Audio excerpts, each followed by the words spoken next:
오늘 발표는 상당히 좀 깁니다. 우리 기자분들께서 좀 인내심을 갖고 들어주시면 감사하겠습니다. 워낙 중요한 발표라서 조금 길고 끝나고 질의응답 할 때 우리 세 분 황진아 위원장님, 송영근 위원장님, 또 신원식 장관님 모시고 같이 답변할 수 있는 부분을 답변을 드리겠습니다. 제목이 제가 길게 된 그 부분을 말씀을 드리고 있습니다. 게임 체인지를 선도하는 최강군입니다. 먼저 이 개요에 대해서 간략하게 말씀을 드리겠습니다. 최근 안보 상황이 6.25 전쟁 이후의 최대 안보 위기라고 생각합니다. 북한은 국제 제재에도 불구하고 핵 능력 강화에 모든 노력을 집중하면서 우리 내부 갈등을 조장하고 대남 도발의 기회를 찾고 있습니다. 동시에 김정은의 폭압적인 리더십으로 불안정한 사태가 발생할 가능성이 늘 있습니다. 미국, 중국 간의 갈등은 심화되고 있고 동북아 안보 구도가 매우 불안정한 상태로 들어서고 있습니다. 국내적으로는 국민들의 안보 불안이 그 어느 때보다도 고조되었음에도 불구하고 일부 대선 주자들은 안보 태세를 약화시키고 일부는 현실성 없는 대책을 발표하는 등 국민의 혼란과 불안을 가중시키고 있습니다. 여러분께서 어제 오늘 보도를 보시면 북한이 계속 지금 미사일을 발사하고 있고 여기에 대해서 미국의 국무장관 틸러슨 국무장관은 아주 싸늘하게 더 이상 할 말이 없다라는 식으로 굉장히 미국에서 긴장을 하고 있다는 걸 확인을 할 수 있고 또 어제 NBC 미국 NBC 리포트를 보면 지금 주한미군이 아주 최고의 경계 태세에 들어가 있는 매우 불안한 그런 상황입니다. 저는 안보 위기를 극복할 수 있는 철학과 의지와 능력을 갖춘 유일한 대선 후보임을 감히 말씀드리면서 대통령 취임 즉시 최우선적으로 당면한 안보 위기를 극복하는 데 집중하면서 미래지향적인 전방위 안보 태세를 구축하여 대한민국의 새로운 도약을 뒷받침하겠습니다. 이를 위해서 현재 가장 큰 위협인 북핵을 무력화할 수 있는 능력을 조기에 구비하면서 동시에 미래 위협에 대비한 게임 체인지 첨단 국방 역량을 구축하겠습니다. 안보적 위기나 재난재해 등 비안보적 위기에도 동시에 대비하면서 국민의 생명과 안전을 확실하게 지킬 수 있는 포괄적인 국가 위기관리 시스템을 도입하겠습니다. 안보태세는 물적인 요소도 중요하지만 실제 현장의 인적 요소가 더 중요함을 인식하고 있습니다. 의무 복무자의 자랑스럽고 보람있는 군 복무 여건 마련과 직업 군인의 직업 안정성 보장을 위해서 노력하겠습니다. 뒤에 설명드리겠습니다만은 저는 한국형 GIBIL이라는 것을 반드시 도입해서 의무 복무를 마친 우리 젊은이들의 미래를 확실하게 보장을 하겠습니다. 그리고 안보 희생 지역의 지원을 확대해서 안보와 민생이 상생할 수 있도록 하겠습니다. 첫 번째와 두 번째 과제는 매우 중요하기 때문에 첫 번째와 두 번째 과제는 상세하게 말씀을 좀 드리겠습니다. 1993년에 북한이 NPT 탈퇴를 선언하면서 지난 24년간 북핵 위기를 해결하려는 노력이 실패했음을 인정하고 이제 원점에서 새로운 해결책을 모색할 필요가 있습니다. 북한 핵 문제와 이 북핵 위기 해결에 실패한 이유는 첫 번째, 북한의 핵 개발 의지와 능력을 역대 정권이 과소평가해왔기 때문이고 두 번째, 북핵 관련 잘못된 인식이 확산이 되었습니다. 북핵이 무기가 아니라 협상수단이다. 북핵이 우리 문제가 아닌 북미 간의 문제다. 북핵이 결국 민족의 자산이다 라는 이런 어처구니 없는 인식이 확산되어 왔고 일부 정치권이 이런 인식을 부추긴 측면이 있습니다.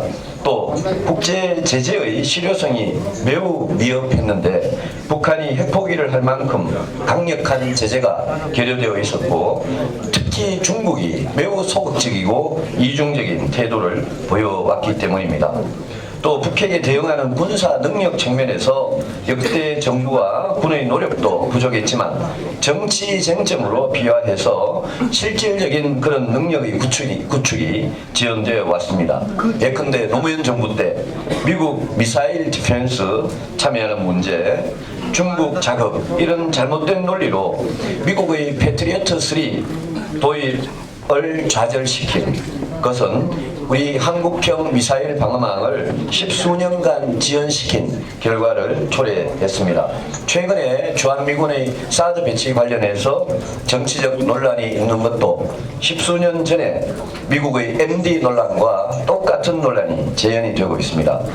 제가 제시하는 새로운 해결책의 기본 방향은 북한 핵 문제, 북핵은 우리를 위협하는 치명적 무기이고 우리가 주인의식을 가지고 해결해야 할 우리의 문제라는 것을 명확하게 인식합니다. 이 문제를 진영의 논리로 정치 쟁점화하는 것이야말로 청산해야 할 안보 적폐라고 생각합니다. 둘째, 북한은 핵을 생존의 핵심으로 인식하고 절대 포기하지 않을 것이기 때문에 북한이 스스로 생존의 위협을 느낄 만큼 강력한 국제 제재가 반드시 필요합니다. 제재가 효과가 그동안 없었기 때문이 아니고 효과 있는 제재를 안 했다는 게 정확한 지적입니다.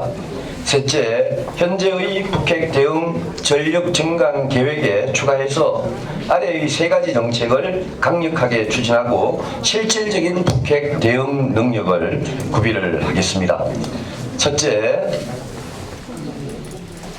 미국의 핵 전력을 미국 단독 자산이 아닌 한미 공동 자산으로 만들 수 있는 그런 시스템을 구축하겠습니다.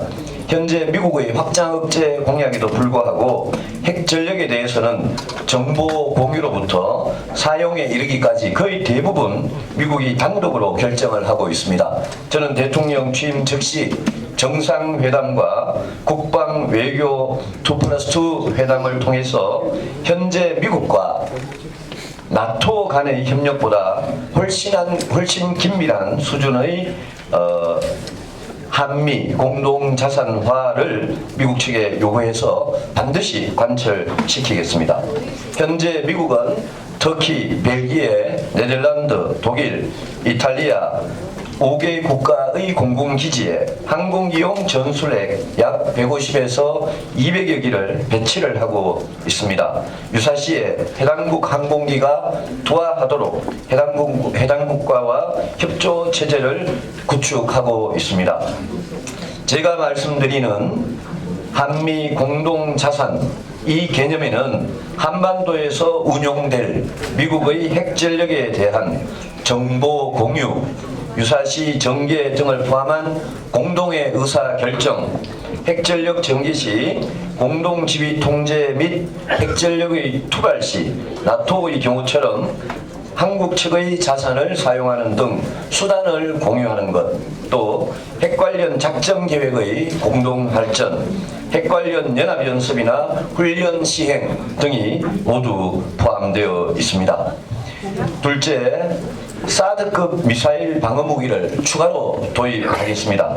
한국형 미사일 방어 체계를 현재의 종말 단계 하층 방어 체계에서 다층 방어 체계로 획기적으로 업그레이드 시키겠습니다.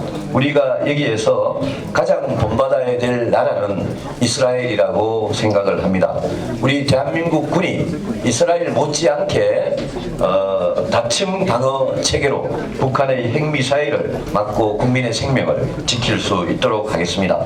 이번에 주한미군에 배치되는 사드 1개 포대 외에 우리의 국방 예산으로 1, 2개 포대를 추가 도입해서 수도권을 포함해서 전국의 다층 방어가 가능하도록 하겠습니다.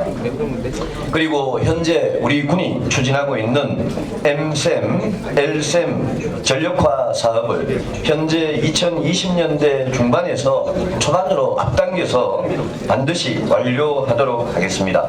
셋째, 북핵 사용을 억제하고 위협을 사전에 무력화시킬 수 있는 새로운 전략 무기를 개발하겠습니다. 현재 계획된 북핵 대응을 위한 감시, 타격 자산 확보도 차질 없이 추진하고 과학기술의 발전 추세를 적극 수용해서 로봇, 무인, 스텔스 기술이 결합된 장거리 및 장시간 작전이 가능한 지해공 수중 정보 감시 타격 전력을 확보하겠습니다. 지하시설 무력화를 위해서 열압력탄 등 특수탄을 확충하고 레이저 무기, EMP탄 및 통신, 전자기능 마비 등 비살상 치명적 무기를 개발하겠습니다. 사이버 전력을 확충하고 개량형 정밀 유도 무기 등을 조기에 확보해서 빈틈없는 대비 태세를 갖추겠습니다. 큰 카테고리로 두 번째 카테고리입니다. 미래 위협 양상 변화와 과학기술 발전 추세를 적극 수용해서 게임 체인지 가능한 미래 지향적 첨단 국방 역량을 구축하겠습니다. 안보 환경이 본질적으로 변화하고 있는 만큼 우리의 대비 태세가 과거 패러다임에서 크게 벗어나지 못해 현재와 미래의 안보 수요를 충족시키지 못하고 있습니다. 지금 현재 우리의 군사 대비 태세는 북한 위협의 변화에 효과적으로 대응하지 못하고 있습니다. 북한은 91년 걸프전 당시 이라크 군의 대규모 재래식 전력이 미군의 정밀 타격에 의해 전투도 하기 전에 무력화되는 것을 보고 재래식 전력 증강은 거의 포기하면서 핵, 미사일, 포병, 특수전 등 소위 비대칭 전력 위주로 철저한 선택과 집중에 의한 군사력 증강을 단행해 왔습니다. 우리는 많은 예산을 투입하고도 백과사전식으로 기존의 전력을 골고루 발전시키는데 치중한 결과 전반적인 군사 능력은 향상되었으나 북한의 비대칭 위협 대비는 매우 취약한 실정입니다. 또한 현재의 군사력 증강 방향이 미래전의 양상과 전쟁 수행 방법, 과학기술 발전에 따른 4차 산업혁명, 병력자원 감소 등 미래 안보 환경 변화를 충분히 수용하지 못하고 있습니다. 제가 취임하면 차기 정부에서 북한의 위협에 기반하고 안보 환경 변화를 적극 수용할 수 있도록 5가지 정책을 중점적으로 추진하겠습니다. 첫째, 한국형 상쇄 전략입니다. 코리아 오프셋 스트래티지입니다. 한국형 상쇄 전략 개념에 입각해서 선택과 집중에 의한 첨단 군사력 건설을 추진하겠습니다. 미국은 2014년부터 첫 헤이글 국방장관에 의해서 3차 상쇄 전략을 추진 중이고 동맹국의 참여를 기다리고 있습니다. 우리도 인공지능, 사물 인터넷, 빅데이터, 나노기술 등 최첨단 과학기술을 군사력 건설에 융합하고 필요시 미국과 협력을 확대함으로써 한국형 상쇄 전략 개념 하에 전력 증강을 추진하겠습니다. 북한의 비대칭 위협 기반의 핵심 전력과 미래 첨단 전력은 우선적으로 확충하도록 하고 전통적인 재래전 위협 대비 전력 중에서 꼭 필요한 전력은 우선순위에 의해서 점진적으로 보강하고 효용성이 없는 분야는 과감하게 도태시키겠습니다. 육해공군 각각의 자군 중심에서 탈피해서 합동성에 기반한 군사력 건설이 되도록 제반 제도를 정비하겠습니다. 대통령 직속의 가칭 미래지향형 국방 역량 발전을 위한 특별기구를 설치해서 현재의 국방개혁을 전면 재정비하겠습니다. 현재의 국방개혁은 2020년을 목표로 2006년에 시작해서 2009년, 2012년, 2014년 세 차례 수정을 통해서 목표 연도를 2030년으로 조정했지만 정상적인 추진과 목표 달성 여부가 매우 불확실합니다. 따라서 대통령이 직접 관장하고 정부와 국회, 민간 전문가까지 참여하는 특별기구를 설치해서 국방개혁을 정밀 재검토하고 한국형 상세 전략 추진을 뒷받침할 수 있도록 현실성 있게 정비하겠습니다. 국방개혁 중에서 싸워 이길 수 있는 정예화된 선진 강군 육성이라는 목표는 계속 유지하면서 현재의 국방개혁에 관한 법률을 가칭 미래지향형 국방발전법으로 대체하고 국민적 공감대를 확산하겠습니다. 국방관리 분야 관련 과제들은 그냥 일반 정책 과제로 이관하고 군 구조와 전력 증강 등 전투력과 직접 관련 있는 과제 위주로 국방개혁을 슬림화해서 집중도를 높이겠습니다. 미국과 유럽 등 선진국의 군사 핵심 사례를 적용하는 방안도 충분히 검토하겠습니다. 세 번째, 비전투 분야는 민간에게 전면 이양하고 군은 전투 전문성 제고에 주력하도록 하겠습니다. 그 부분의 상세한 설명은 생략하겠습니다. 네 번째, 국방 연구 개발과 방위 산업을 발전시키고 무기 도입 관련 비리를 척결하기 위해서 국방과학연구소와 기타 정부 출연 연구소, 관련 민간 연구소와 협력적인 연구 개발을 활성화하고 국가 R&D 역량과 예산을 국방 연구 개발을 중심으로 연계할 수 있는 그런 장치들을 강구하겠습니다. 방위산업 발전을 위해서 이 분야가 대기업에 의한 진입장벽이 매우 높은 점을 고려해서 기술력 높은 중소기업과 벤처기업의 진출을 보장하기 위해서 금융지원, 수출 증대를 위한 정부 보증 등 지원을 강화하겠습니다. 무기도입 비리 척결을 위한 특별법을 제정해서 비리 감시 시스템과 처벌을 강화하되 정상적인 절차는 양성화해서 적기 무기 도입을 보장하도록 하겠습니다. 마지막으로 국방비는 북핵 대응과 게임 체인지가 가능한 첨단 국방 역량 구축을 위해 현재 GDP 대비 2.4% 수준에서 3.5% 수준으로 점진적으로 증액하겠습니다. 증액된 국방비의 대부분은 방위력 개선비에 집중 투자해서 올해 기준으로 약 12조 원 정도의 방위력 개선비에 매년 약 20조여 원 이상을 추가 투입해서 앞에서 말씀드린 북핵과 여러가지 비대칭 위협에 대한 군사 능력 확충이 가능하도록 하겠습니다. 이하 부분은 강조할 부분만 짧게 말씀을 드리겠습니다. 방금까지 말씀드린 첫 번째와 두 번째 과제는 기본적으로 전쟁의 양상이 매우 크게 바뀌고 있기 때문에 우리가 임진왜란이나 구한말에 우리 임진왜란 때 우리 조선의 군대, 구한말의 조선의 군대, 그런 구식 군대가 신식 적군에 의해서 아주 단기간에 괴멸되는 그런 것을 방지하고 우리가 오히려 이 게임 체인지라는 이 전쟁 양상의 변화를 선도하는 그런 최강의 군대를 만들겠다는 그런 핵심 내용이었고, 지금부터 말씀드릴 세 가지는 더 소프트한 운영하고 관련된 분야입니다. 큰 세 번째 제목으로 안보적 위기, 재난재해 등 비안보적 위기 상황에 국민의 생명을 지킬 수 있는 골든타임을 놓치지 않도록 재반 요소를 동시에 대비시키는 국가 수준의 통합위기 관리 체제를 구축하겠습니다. 과거와 달리 안보 위기와 비안보적 위기에 복합적으로 노출되어 있는 그런 현실을 감안해서 효과적으로 대응할 수 있는 포괄적 국가 위기 관리 시스템을 구축하겠습니다.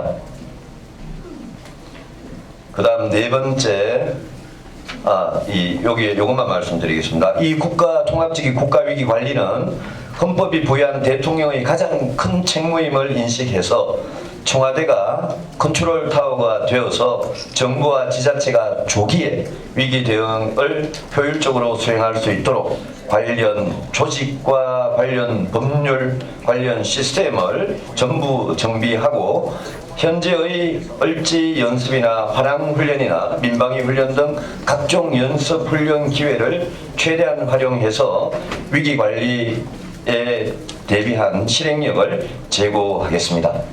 크게 네 번째 공약입니다. 병역 의무자에 대한 국가의 책임 강화입니다. 이 부분은 미국에서 1944년에 프랭클린 루즈벨트 대통령 재임 시 제2차 세계대전이 한창 치러지고 있을 때 미국에서 제대군인의 지위 향상, 제대군인의 사회 적응 지원 법안이라는 법을 제정을 해서 그 당시의 징병제 하에서 2차 세계대전에 참전하고 온 그 베테랑들에 대해서 저금리 주택담보대출, 사업자금 대출, 대학 등록금이나 생활비 등 교육비, 또 실업급여 이런 것을 획기적으로 올리는 그런 제도를 도입을 했습니다. 이게 미국의 GI 빌입니다. GI라는 것은 미국의 병사를 이르는 일컫는 가버먼 이슈드라는 이 속칭인데, 이 미국의 GI들을 위한 이 제대군인의 사회적인 적응 지원 법안과 매우 유사한 제도를 우리 한국의 의무 복무 전역 병사들에게 적용하겠다는 겁니다. 이들이 교육, 주택, 일자리를 위해서 2차 대전 후에 미국의 이 GI 빌이 미국의 중산층 형성에 크게 기여하고 미국의 사립대학들이 부자들의 귀족 학교에서 벗어난 계기가 된 이 제도를 우리 대한민국 국군 병사들에게 도입을 해서 현재의 희망준비금 제도를 발전적으로 적용해서 월 10만원 적금 시 전역할 때 동일 금액의 장려금을 지급함으로써 사회 적응 자금 또는 한 학기 등록금으로 활용하고 이 제도를 계속 확대시켜 나가겠습니다. 전역 후에 학자금도 저리 융자 받을 수 있도록 하고, 소형 공공임대주택을 분양 시에 군 복무자에게 반드시 가산점을 부여하는 그런 혜택을 드리고, 군 복무자의 국민연금 크레딧 기간을 현재 6개월에서 12개월로 연장하는 이런 조치를 취하고, 예산 여건에 따라서 그런 조치들을 계속 확대해 나가도록 하겠습니다. 두 번째, 장병의 의료 지원 체계를 대폭 개선하겠습니다. 여기에 대해서는 자료를 참고해 주시고, 한 가지만 강조를 하자면, 군에서 추진 중인 국군 외상센터는 내실 있게 설립해서 총상이나 화상, 잠수병 등 군내 특수한 그런 외상에 대한 최고 수준의 특화 병원으로 육성하고, 원격 진료 시스템을 모든 우리 GP나 GOP나 이 격오지에 근무하는 모든 격오지 부대로 원격 진료 시스템을 확대해서 병사의 진료 접근성을 향상시키겠습니다. 마지막 이 공약입니다. 직업군인의 정년을 연장하고 제대군인의 일자리 창출을 일자리 창출 확대를 위해서 노력을 하겠습니다. 첫째, 직업군인의 직업성이 보장될 수 있도록 정년을 순차적으로 1년에서 3년까지 연장을 하고, 두 번째, 군인연금 혜택을 받지 못하는 중기 복무자를 위해서 고용보험 가입을 추진을 하겠습니다. 그 밖에도 제대군인의 일자리 창출을 위한 그런 제도적인 노력을 하며, 마지막으로 군사기지 및 군사시설 보호구역 지원을 지금보다 대폭 강화해서 국가 안보를 위해서 그동안 희생해온 주민들에 대한 보상을 확대하도록 하겠습니다. 그 중에 접경지역의 지원사업의 경우에 재원 확보 방안이 이제까지 명확하지 않은 만큼 기금 설치나 이런 재원 확보 방안을 함께 마련하도록 하겠습니다. 이상 국방에 대한 공약을 말씀을 드렸습니다. 이 공약은 제가 그동안 국방위원회 8년 있으면서 지금 우리 국군의 모습, 또 국방개혁의 모습이 그동안 정말 너무 이렇게 부분적인 그런 개선에 그쳤다는 점에서 이번에 획기적인 대응 방안을 마련하고, 만일의 경우 전쟁이 발생할 때 조기에 정말 적을 경멸하는 그런 세계 최강의 군대를 만들기 위해서 앞으로 한시적이지만 국방 예산, 특히 방위력 개선 분야의 예산을 대폭 증강해서 강군을 건설하겠다, 이런 말씀을 드립니다. 이상 발표를 마치고 혹시 기자분들 평소에 비해서 굉장히 좀 전문적인 분야라서 길었습니다만은 질문이 있으시면 받겠습니다. 마이크 좀 주십시오. 예, 말씀 잘 들었습니다. 오마이TV의 김종훈입니다. 네. 희망 준비 제도에 대해서 좀 궁금한데, 후보님께서는 한 달부터 이제 입대했을 때부터 마지막까지 21개월 동안 10만 원씩 모았을 때, 그러니까 최종적으로 210만 원이 돼서 국가가 장병들이 제대를 할 때 420만 원을 지급하게 될 거라고 말씀하셨습니다. 근데 여기서 의문이, 과연 장병들이 한 달에 얼마의 월급을 받고 계신지 알고 계신지 일단 궁금하고요.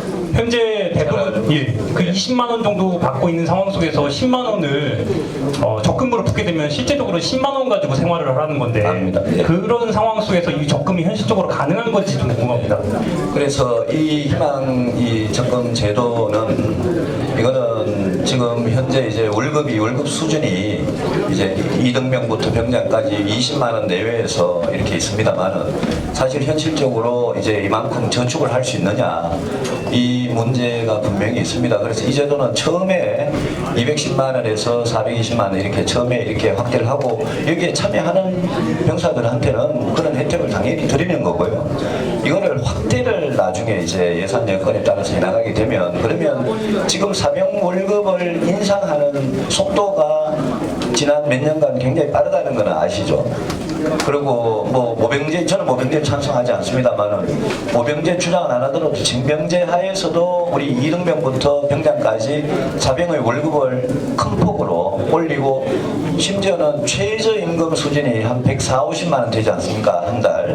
그 절반이 한 70만 원 정도 되는데, 우리 사병 월급을 점진적으로 올려가면, 저는 이 제도가 지금은 방금 말씀하신 대로 현실성이 사병들이 어떤 용돈이나 이런 걸 보면 집에서 돈까지 갖다 쓰는 그런 병사들이 많은 현실에서 과연 이렇게 저축을 할 수 있느냐, 이 말씀 아니겠습니까? 그래서 사병 월급을 조금 이렇게 올리면서 하면, 저는 이 제도는 당장 전원한테 이렇게 적용이 되지는 않더라도 그래도 아껴 쓰는 병사들도 있기 때문에 일단 이런 동기를 부여하는 제도를 도입을 하고, 그러고 나서 사병 월급이 올라가면서는 이 제도가 더 실효성을 저는 갖게 된다고 봅니다. 다만 사병 월급을 얼마나 빠른 속도로 올릴 수 있느냐에 대해서 박근혜 정부도 그동안 약속한 만큼은 아직 못 올렸습니다. 그래서 이 문제는 방금 말씀하신 대로 현재의 월급 수준에서 그것도 한 달 용돈으로 쓰기가 굉장히 빠듯한 상황에서 사병으로 하여금 이렇게 저축하면 이렇게 같이 매칭으로 이렇게 적립해 주겠다. 이 제도가 효과가 없는 부분이 있을 건데, 그 부분은 하여튼 사병 월급 인상과 병행해서 추진을 하겠다, 그 말씀을 드립니다. 예. 네, 저는 두 가지 여쭤보고 네. 싶은데요. 네, MBN 오지혜입니다. 네. 아시다시피 성주의 사드 한개 포대 배치 결정만 놓고도 당시 말이 많았습니다. 지금도 물론 이어지고 있고요. 주민들 불안이나 중국의 경제 보복 같은 경우요. 그러면 지금 한 개 추가로 또 들어온다고 했을 때 그 문제가 당연히 또 발생할 것 같은데, 실질적으로 어떤 대책을 가지고 설득을 해 나가실지 그 부분이 궁금하고요. 두 번째는 전자권 관련해서 그 3년 전이었나요? 이제 전환을 해야 한다는 그 박근혜 정부 공약을 지키지 않았다고 당시에는 비판하셨다가, 최근에는 이 전자권에 관련해서 입장을 바꾸신 걸로 알고 있는데, 제가요? 네, 시기상조다 이런 쪽으로 말씀하신 아닙니다. 예, 아닙니다. 같은데요. 예, 제가 그거 설명드릴게요. 네, 그게 아니라면 전자권에 대해서 어떻게 생각을 하고 계시는지 입장 밝혀 주시기 바랍니다. 성주에 사드 1개 포대가 배치된 거 가지고 갈등을 일으켰던 것은 그거는 저는 박근혜 정부 잘못도 컸습니다. 왜냐하면 취임하고 나서 3년 동안 미국하고 3노로 미국의 요청도 협의도 결정도 없었다는 3노로 3년을 일관하다가 갑자기 작년 7월에 갑자기 그냥 안 할 것 같이 이야기를 3년 동안 하다가 발표를 해버리니까 그러니까 일단 공격의 대상이 됐고 그 사드를 배치하던 포대를 선정하는 문제도 전자파의 위험에 대해서 국민의 불안을 충분히 설명해서 과학적으로 해소를 못한 상태에서 처음에 성산포대라고 바로 북쪽을 향해서는 성주 읍내 시내를 바로 보는 거기에다가 배치를 해서 주민들의 불안과 반발을 일으켰습니다. 저는 그 문제는 정부가 처음부터 사드는 꼭 필요하다. 전자파는 무해하다라는 것을 국회 국방위원회나 아니면 국방부 스스로나 아니면 군 통수권자인 대통령 스스로 충분히 설명을 해서 이거는 우리 국민의 생명을 지키기 위해서 꼭 필요하다라는 것을 취임 초기부터 했으면 저는 그렇게 반발이 없었을 거라고 생각을 하는데 마치 안 할 것 같이 하다가 한 거, 또 하필 입지를 그런데 정했냐 이런 부분이 있습니다. 그래서 제가 만약 대통령이었다면 당연히 사드에 대한 그런 필요성을 국민들에게 계속 꾸준히 설득하면서 한미 간에 긴밀하게 협의를 하면서 입지 문제도 미사일 1개 포대 배치하는 요격 미사일 1개 포대 배치하는 입지를 그거를 굳이 국민들한테 다 알리고 그렇게 해야 되냐. 안 그럴 수도 있다라는 생각이 듭니다. 앞으로 그러면 새로운 무기 도입할 때마다 국민들한테 일일이 다 알리겠습니까? 지금 이미 우리나라 다른 지역에도 미사일 부대들이 있는데 말입니다. 그래서 이 문제는 앞으로 우리 국민의 세금으로 우리 국방 예산으로 제가 주장한 대로 한 2개 포대를 만약 도입한다. 그러면 저는 제가 말씀드린 대로 미리 충분히 알리고 그리고 입지도 최적의 입지에 주민의 반발이 가장 적을 수 있는 입지에 위치시키면서 그런 국가 안보에 관한 문제를 이렇게 언론에 국민들에게 그 위치까지 모두 공개하는 그런 식으로는 추진을 하지 않겠습니다. 그뿐만이 아니라 사드를 도입하지 않는다고 하더라도 우리가 기존에 하고 있는 한국형 미사일 방어 체계 거기에 LSM이라는 게 있습니다. 그게 이스라엘 같으면 LSM 같으면 에로2 정도 요격 미사일 또 사드보다는 약간 낮은 고도에서 고도 한 50km, 70km 요 수준에서 요격하는 게 LSM이고 롱샘인데요. 그 LSM 미사일을 우리가 개발해가지고 우리 여기 대한민국에 배치하려고 해도 사드 배치하고 똑같은 문제 발생합니다.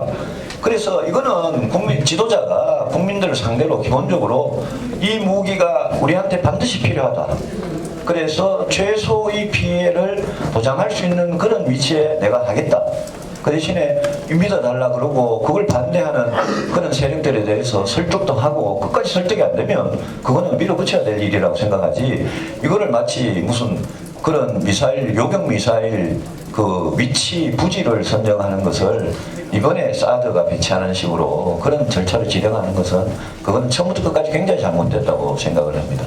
그래서 그러면 그렇게 설명을 드리고 전자권 전환에 대해서 저는 말을 바꾼 적이 없습니다. 전자권 전환은 김대중 노무현 정부 때 추진을 하던 게 이명박 정부에 와서 한번 연기가 됐고 이명박 정부가 와서 연기될 때 그때 시점을 명시해서 연기가 됐고 그거를 박근혜 대통령이 취임을 해서 전자권 전환을 또 한 번 연기할 때 제가 주장했던 것은 왜 2012년 대통령 선거 때 국민들에게 전자권 전환에 대해서는 그거는 부족할 것 같이 이야기를 하다가 그걸 바꾸면 대통령께서 당연히 국민들한테 내가 공약 때 대통령 선거 때는 이렇게 이야기했지만 와서 대통령이 돼가지고 여러 가지 보고를 받아보니까 전자권 전환을 하기에는 지금 북한의 핵 문제, 미사일 문제 여러 가지 위협이 너무나 심각한 상황이니까 이거는 연기해야 되겠다라고 설명을 하고 양해를 구하고 납득을 시키는 그 절차를 안 밟은 것을 저는 지적을 했을 뿐입니다.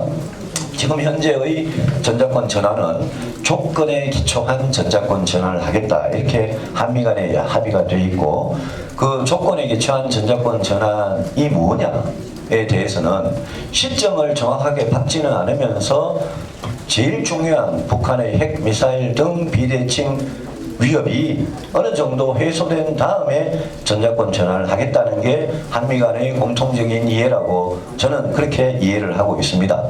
그 점에 대해서 제가 대통령이 되면 그 입장을 유지하면서 제가 오늘 말씀드린 게임 체인지를 선도하는 최강군 또 북한의 핵 위협에 대응할 수 있는 아주 파괴력 있는 실질적인 대비책 이거를 만약 우리가 가지면 그러면 저는 전자권 전환도 앞당길 수 있는 그런 조건이 저는 충분히 되겠다고 생각을 합니다. 위쪽에 혹시 뭐 추가 좀 논평 내셨는데 북한 미사일 관련해서 오늘 북한 미사일 이제 파악하고 있던 또 중거리 미사일을 발사를 했고요. 북한의 핵과 미사일 도발이 이 반복되는 빈도가 최근 몇 년간 들어서 굉장히 잦아지고 있습니다. 저는 2012년 말 13년 초부터 제가 국방부와 우리 군으로부터 이야기를 듣기로는 북한의 핵미사일은 이제 실전 배치됐다고 보고 우리가 대비해야 된다. 저는 그렇게 이야기를 듣고 그래서 제가 그 2013년경부터 사드 배치를 제일 먼저 주장해 왔던 사람입니다. 그런데 저는 최근에 미국의 분위기에 대해서 굉장히 좀 심각하게 생각하고 있고 우리 언론에 잘 보도가 안 되지만 어제입니까? 미국의 NBC 그 보도를 보면 미국의 그 기자가 우리 오산 기지에 와서 오산 기지의 A-10 그 폭격기 앞에서 사진을 찍으면서 했던 그 NBC의 보도나 오늘 틸러슨 국무장관이 우리 자기들은 미국은 북한의 핵 도발, 미사일 도발에 대해서 충분히 이야기했다. 더 이상 할 말이 없다. 라고 반응한 걸 보나 지금 주한미군이나 지금 일본이나 구암이나 이 오키나와나 이 하와이나 이런 데 있는 어떤 미군들의 대비 태세 또 트럼프 행정부가 이 북한 핵 문제를 얼마나 높은 우선순위를 두고 지금 곧 있을 트럼프와 시진핑의 어떤 회담 여러 가지를 보면서 우리가 지금 대한민국 군이 생각하는 것보다는 미국과 미군은 북한 핵 문제에 대해서 이걸 위협으로 느끼는 정도가 굉장히 강하다. 그렇게 생각을 합니다. 이럴 때일수록 한국과 미국의 국군 통수권자 두 사람과 또 양국의 국무장관, 국방장관이 한미동맹의 기존의 한미동맹을 재확인하고 기존의 한미동맹 위에서 앞으로 한국과 미국이 북한의 핵 문제나 이 동북아 지역에서의 어떤 군사적인 위협에 대해서 어떻게 공동 대응할 거냐에 대해서 합의를 바탕으로 중국이나 북한, 러시아, 일본과 우리는 우리대로 또 미국은 미국대로 한미 양국이 또 공동으로 대응을 해야 된다고 생각합니다. 그래서 저는 이번에 5월 9일 날 국민들께서 뽑을 대통령이 이 안보 위기, 경제 위기 이 문제를 얼마나 빠른 시일 내에 관리하고 극복해 나가고 이거를 안정시킬 수 있느냐 이 능력이 저는 뭐 가장 중요한 능력이라고 보고 제가 대통령이 되면 지금 뭐 누가 대통령이 된 사람이 북한에 먼저 가고 중국에 먼저 가고 미국에 먼저 가고 이런 유치한 이야기를 할 때가 아니라 제가 대통령이 되면 트럼프 대통령이 한국에 오든 제가 미국에 가든 한미 동맹에 대한 아주 굳건한 확인 그 다음에 새로운 전략 수립 이걸 바탕으로 우리가 북한 핵 문제, 미사일 문제 해결에 나서고 또 중국을 움직여서 이제까지 대북 제재에 정말 소극적이고 이중적이었던 중국을 움직여서 북한의 김정은이 그대로 핵미사일을 안고 망할 거냐 아니면 정말 이 체제를 살리기 위해서 이제 핵미사일을 포기하는 그런 대화 협상으로 나올 거냐, 그걸 선택하지 않을 수 없도록 만드는 그런 강력한 제재와 압박을 한미 양국 또 중국까지 동원해서 할 수 있도록 우리가 5년 동안 일관되게 노력하는 게 그게 유일한 해법이라고 저는 생각을 합니다. 네. 오늘 그 안철수 후보가 어제 당선되고 나서 이제 현충원 가시면서 뭐 안보 강조하는 말씀도 많이 하셨는데 그동안 계속 뭐 사드 뭐 입장도 바꾸시고 이런 거에 대해서 비판을 많이 해오셨잖아요. 안철수 후보 안보관에 대해서 좀 어떤 부분이 근본적으로 좀 가장 불안하다고 생각하시는지 궁금합니다. 몇 가지 핵심 내용만 말씀드리겠습니다. 국민의당 안철수 후보는 그동안 사드에 대해서 굉장히 오락가락했습니다. 초기에 사드 문제를 국민투표에 붙이자는 발언을 했고요. 우리 국민 생명을 보호하는 무기를 주한미군이나 우리 대한민국 국군이 도입을 하는데 그 방어용 무기를 도입할 때마다 국민투표에 붙여가지고 그런 식으로 국군 통수권자가 행동한다는 그거는 저는 넌센스라고 생각합니다. 그뿐만 아니라 사드에 대해서 말을 왔다 갔다 하면서 가장 최근의 말이 한미가 합의를 했기 때문에 되돌릴 수 없다 이렇게 표현을 하고 있지 않습니까? 그런데 한미 양국이 합의를 했기 때문에 되돌릴 수 없다 이 말은 이거는 사드 문제에 대해서 맞지 않은 말입니다. 그런 식의 논리가 정당하다면 그러면 한일 위안부 합의도 한일 양국이 합의를 했기 때문에 되돌릴 수 없는 겁니다. 한일 위안부 합의는 이거는 우리의 역사, 주권으로 볼 때 이거는 옳지 않는 문제이기 때문에 재협상을 요구하고 재협상을 요구를 듣지 않으면 합의 파기를 해야 되는 문제고 사드 배치는 우리 국민 생명을 지키기 위해서 오는 일이기 때문에 확신을 가지고 추진해야 될 문제지 그게 마치 뉘앙스가 별로 찬성하지 않는데 한미 양국 간에 전 정부가 합의를 했으니까 어쩔 수 없이 뭐 자기 하겠다 이런 식으로밖에 들리지가 않습니다. 그리고 사드 문제에 대해서 국민의당은 당론으로 처음부터 반대했고 중간에 북한 5차 핵실험이 있을 때 다시 입장을 바꾸려고 소집된 의총에서 거듭 반대 당론을 확인한 정당입니다. 그 정당의 후보가 안철수 후보입니다. 그리고 마지막으로 가장 중요한 것은 사드 문제 하나가 아니라 안철수 후보와 국민의당 국회의원들 그분들이 어떤 분들입니까? 안철수 후보 뒤에는 박지원 대표가 있습니다. 박지원 대표는 햇볕 정책의 계승론자이고 대북 불법 송금의 주역이었습니다. 국민의당 국회의원들 대부분이 김대중 정부의 햇볕 정책을 그대로 계승하겠다는 입장을 가지고 있고 안철수 후보는 그런 정당의 후보입니다. 그래서 제가 안철수 후보와 국민의당의 국가안보관에 대해서 또 국방정책에 대해서 제가 의구심을 품는 것은 방금 말씀드린 몇 가지 사례만 보더라도 저런 분들이 대한민국 국가안보를 앞으로 맡아서 앞으로 한미동맹은 어떻게 될 거며 이런 부분에 대해서 굉장히 걱정을 하는 겁니다. 예. 자, 네, 손재훈 기자님. 그동안 사드 배치 촉구하시면서 이후로 킬체인이랑 KMD 완성 시기가 너무 늦고 돼도 성공할지도 안 할지도 몰라서 안 된다고 하셨는데 오늘 발표한 거에는 M셈, L셈을 그냥 초반에 완료하는 것까지만 있으신데 그럼 이걸 계속 하는지 아니면 혹시 원점에서 재검토되는 건지랑요. 또 하나는 결국은 궁극적으로는 MD체계에 편입한다는 말씀인지 궁금합니다. 예, 그 M셈하고 L셈은요 지금 ADD가 개발 중입니다. 우리 ADD 국방과학연구소에서 하는 개발 사업을 다 뭐 대부분 군사기밀이라서 상세하게 말씀 못 드립니다만은 거기에서 하는 많은 사업들이 저는 당연히 성공하기를 바랍니다. 보람의 사업, KFX 사업이든 뭐 거기에 ASA 레이더를 개발하던 거든 방금 말씀하신 M셈이든 L셈이든 저는 당연히 성공하기를 개발하고 ADD의 국방 R&D를 위해서는 저는 투자를 아끼지 않겠습니다. 그러나 무기는 무기는 전쟁이 일어나면 확실하게 작동하고 확실한 성능을 발휘해야 되는 겁니다. 그런 무기들이 ADD나 카이나 전투기든 미사일이든 개발될 때까지 기다리고 인내심을 가지고 계속 투자를 하고 이거는 당연히 할 겁니다. 그런데 그때까지 그러면 다른 거 아무 수단 없이 우리는 그냥 가만히 있을 거냐? 지금 북핵 위협이 현실화되어 있는데 우리는 그럼 사드 도입 안 하고 LSAM, MSAM이 개발이 성공적으로 돼서 실전에 배출될 때까지 그러면 이 상태로 가만히 있을 거냐? 절대 그렇지 않습니다.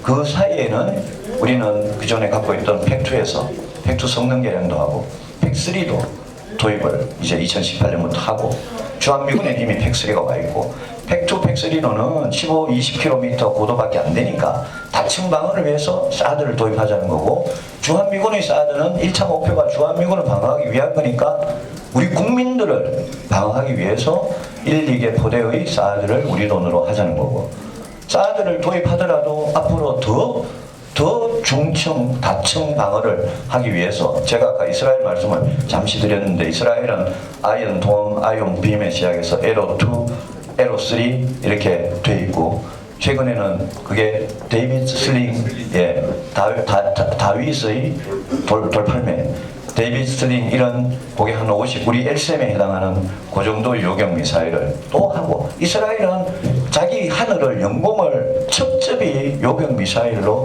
방어를 해서 그게 탄도 미사일이든 그냥 날아오는 로켓포든 방어할 수 있도록 하고 있고 그게 실전에서 증명이 되고 있지 않습니까? 그런데 우리나라는 그런데 돈 쓰는 데 대해서 정치권에서 그걸 가지고 찬반으로 나뉘어 가지고 사드 1개 포대 도입하는 거 가지고 이렇게 온 나라가 갈등을 빚고 있는 이런 상태로는 국가 안보를 할 수가 없습니다. 그래서 1차적으로 그게 미국의 MD 체제에 편입이 되느냐 마느냐는 그거는 정치적인 논쟁이고 제가 국군 통수권자가 되면 미국의 MD에 편입되고 미국한테 이용당하는 그런 미사일 방어가 아니라 우리 영토, 우리 영해, 우리 국민들의 생명을 보호하는 그런 미사일 방어 체제를 도입을 하겠다는 이야기입니다. 사드를 도입을 해보고 저는 이스라엘 군의 여러 가지 혁신적인 사례들을 벤치마킹해서 만약 이스라엘의 에로3나 데이비드 슬링이라는 다윗의 돌팔매나 이런 걸 도입하는 게 더 싸고 더 효과적이라면 그러면 당연히 우리는 무기 구입선도 다변화할 수도 있는 그런 문제라고 생각을 합니다. 예, 제가 많이 네, 국민들의 국방비 증액도 말씀하셨고 국민들에게 설득을 하는 게 관건이 될 것 같은데요. 이제 북핵을 이제 북미 간의 문제로 인식하는 이유 중에 하나는 우리 국민들이 이제 북핵에 대한 막연한 두려움이 있지만 실질적으로 느끼는 안보 위협이란 천안함이라든가 목함지뢰라든가 오히려 재래식 어떤 위협을 더 오히려 안보 위기로 느끼기 때문에 이런 부분에 대해서는 쉽게 찬성할 수 있을지 몰라도 구체적으로 북핵이 안보 위기다. 그러니까 서울에 정말 미사일이 떨어진다를 상상하기는 쉽진 않을 것 같아요. 네, 이런 인식의 토대가 있는데 어떻게 설득하실지가 좀 궁금합니다. 연평도 천안함, 목함지뢰 이런 도발은 한국 전쟁 이후 현재까지 그는 뭐 제가 숫자를 지금 정확히 기억 못하고 있습니다만 엄청나게 도발이 많았습니다. 판문점 도끼 만행이고 뭐 무슨 납치 사건이고 동해안에 잠수정 출몰이고 양민 학살이 엄청나게 많았는데요. 그런 도발은 우리가 알고 있던 도발이기 때문에 방금 말씀하신 대로 국민들께서 그런 도발에 대해서 대비한다 이러면 이제 설득 납득이 되시는 겁니다. 제가 여기 말씀드린 포인트의 아주 핵심은 그런 도발에만 대비하다가 우리가 국방 예산을 예컨대 40조를 쓰는데 북한에 비해서 훨씬 많이 쓰는데 북한이 갖고 있는 북한은 게임 체인지에 대비해서 이미 다른 거는 전부 다 포기하고 저 포기라기보다 다른 건 전부 다 그 전력 그대로 유지하면서 핵, 미사일, 생화, 특수부대 뭐 이런 재래식 특수부대 포함해서 우리 장사정포 이런 비대칭 전력에만 집중적으로 그동안 투자를 해왔거든요. 그 중에 장사정포 같은 걸 국민들이 이제 위협을 느낄 겁니다. 저기 쏘는 포탄이 과천 경계 정도, 성남 과천 경계까지 막 날라오니까요. 근데 핵미사일에 대해서는 아마 실감은 못하겠죠. 그런데 북한이 그동안 플루토늄하고 고농축 우라늄하고 핵탄두의 그 보폭 실험을 핵실험하고 미사일 발사했던 것을 시리즈로 쭉 기록을 보면서 최근에 이렇게 북한이 발전시킨 걸 보면 북한이 지금 갖고 있는 핵 공격 능력 자체는 저는 뭐 어마어마하다라고 생각을 하고요. 북한이 2013년, 14년, 15년, 16년 계속 스커드나 노동이나 뭐 그 IRBM 같은 거 이렇게 계속 이렇게 발사한 걸 보면요. 그 궤적을 보면 동해안으로 계속 발사하는데 동해안에서 이렇게 90도만 탁 틀면 광화문에서부터 대구 동성로에 예? 부산의 어디 국제시장에 제주도까지 떨어뜨리지 않을 때가 없을 정도로 계속 실험을 합니다. 거기에 핵탄두만 실리면 그거는 핵공격이기 때문에 꼭방이라는 게 그걸 굳이 꼭 한 방 맞아보고 당해보고 나서 그걸 해야 되느냐. 저는 절대 그렇지 않다고 생각합니다. 국군 통수권자가 이런 문제에 있어서는 국민 여론을 따라서 절대 할 수가 없다. 이거는 위험을 정확하게 판단하고 인식하고 거기에 대해서 대비하는 거, 그걸 하라고 대통령을 뽑는 거라고 저는 생각을 합니다. 다음 일정이 많이 밀렸는데 혹시 뭐 한 분만 받을게요. 네. 팩트 변동진 기자라고 합니다. 국방력 강화도 좋고 뭐 이렇게 금액을 늘리는 것도 좋은데 지금 제일 문제가 그 비리랑 말이죠. 국방 비리. 근데 이런 거 척결하기 위해 특별법을 제정한다고 했는데 좀 세부적으로 조금 알 수 있을지. 국방 비리는 2006년에 방위사업청을 새로 만들면서 노무현 대통령 말기죠. 그 이후에 노무현 정권이 방위사업청을 만들어서 그러니까 국방부에서 획득 차관을 가지고 국방부 스스로 획득 업무, 무기 구입하는 획득 업무를 하다가 방위사업청을 만들어서 마치 방위사업청이 외청으로 생겨서 국방 비리가 예? 상당히 없어진 것 같이 그렇게 이야기를 해왔는데 최근에 연달아 터지는 사건들을 보면 그건 아니다 라는 생각이 듭니다. 그래서 그 문제에서는 이 법의 자세한 내용을 만들 때 더 고민을 해서 만들겠습니다만은 저는 방위사업청으로 외청으로 이렇게 독립을 시킨 게 과연 옳은 결정이었는지 저는 굉장히 회의적입니다.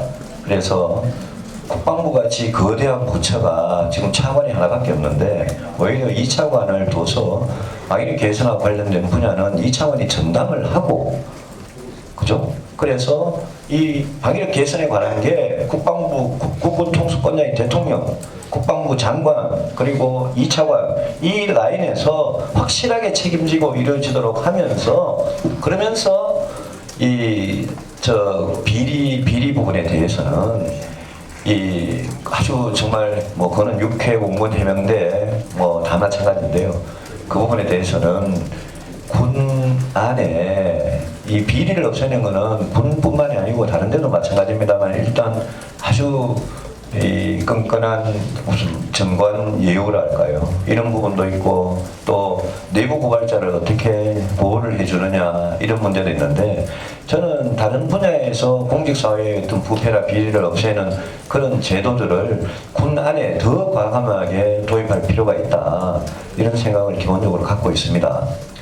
군 안에서 예컨대 육사, 해사, 공사, 뭐 상사 이런 선후배끼리 얽힌 사회에서 더 폐쇄적인 구조에서 이런 비리가 일어나는 것을 많이 봤기 때문에 그것을 늘 감시하고 체크하고 비리가 있으면 바로 적발할 수 있는 제도와 또 비리는 늘 내부 고발자가 굉장히 중요하기 때문에 내부 고발을 지금 잘못하면 군 안에서 완전히 왕따당하고 그냥 옷을 벗어야 되는 이런 풍토 있는데 철저하게 보호하고 철저하게 그런 일이 없도록 그렇게 하는 제도를 포함해서 이 분야에 대해서는 좀 더 자세한 고민을 해서 말씀드리겠습니다. 양해해 주시면 이만 마무리해도 되겠죠? 혹시 제가 설명이 부족해서면 오늘 오신 신원식 사령관님 한 말씀 혹시 하실 거 없습니까? 잠깐만. 그래도 이게 굉장히 중요한 분야, 전문적인 용어라서 여러분들이 우리 정치부 출입하시는 분들이 이게 얼마나 중요한 건지 잘 모르시는 우리 이게 사령관님께서 제 한번 좀 보충. 근데 뭐 워낙 우리 유 의원님께서 탁월한 스킬로 말씀 다 해주셨는데 아마 오늘 핵심이 첫 번째, 두 번째 지금 이대로는 안 된다. 우리 노력 많이 하고 돈도 많이 들이고 뭐 속된 말로 별짓을 다 했는데 북한의 핵은 대개 한 30개가 있는 걸로 지금 보고 있습니다. 최소값, 최저값은 중간값 그럴 때 있고 우리 주변엔 중국, 러시아 힘센 사람들 덕실덕실한데 우리는 늘 쪼그라들어 있습니다. 그럼 늘 이런 운명으로 살아야 되느냐? 제가 그 1840년에 아편전쟁이 있었는데 영국 상선이 왔는데 그 어마어마한 중국 청나라 군대가 힘 한 방 못 쓰고 내려앉았습니다. 그래서 비로소 서세동점의 시기가 마무리 짓는 이 시기가 왔거든요. 영국이 뭐 군대가 많아서 그랬습니까? 상선이 온 겁니다. 그래서 게임 체인지라고 하는 것은 19세기 말에 우리가 5천년 동안 무사의 기본 무기는 활과 칼이야. 세계에서 제일 좋은 활칼 만들자 이게 아니고 그거 녹여서 총대포를 만들자.